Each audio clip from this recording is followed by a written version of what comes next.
3, printed in House Report 112-317. For what purpose does the gentleman from Arkansas seek recognition? Mr. Speaker, I have an amendment at the desk. Clerk will designate the amendment. Amendment number 3, printed in House Report number 112-317, offered by Mr. Crawford of Arkansas. Pursuant to House Resolution 487, the gentleman from Arkansas, Mr. Crawford, and a member opposed, each will control 5 minutes. The chair recognizes the gentleman from Arkansas. Thank you, Mr. Speaker. My amendment is very straightforward, and I believe it will help provide the proper amount of interagency communication with the EPA when they go to write air quality standards for particulate matter. The legislation being considered today excludes nuisance dust from the EPA regulatory net, but the bill provides an exemption if the EPA determines that the economic benefits of regulating dust outweigh the cost. My amendment would simply direct the EPA to consult with the Department of Agriculture in making this determination.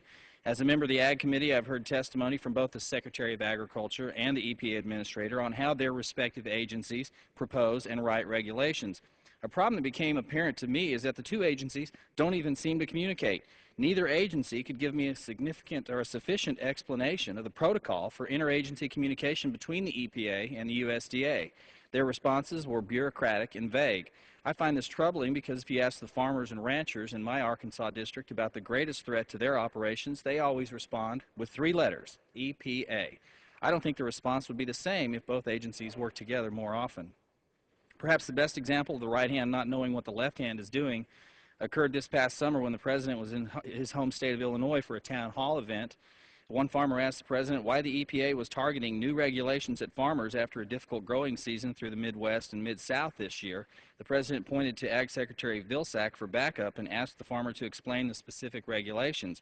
The farmer cited rules that would be crippling to the ag community, including regulating farm dust. President Obama defiantly dismissed the question by saying, quote, "Don't always believe what you hear." He later told the crowd, if you ever have a question as to whether it's going to make it harder for you to farm, contact USDA. It seems to me that the President didn't understand that it's the EPA, not the Department of Agriculture, that was the source of this man's frustrations. If the President doesn't realize that the EPA is coming down hard on our nation's farmers and ranchers, then why would the agency itself find it necessary to consider agriculture in proposing regulations? Clearly, it does not.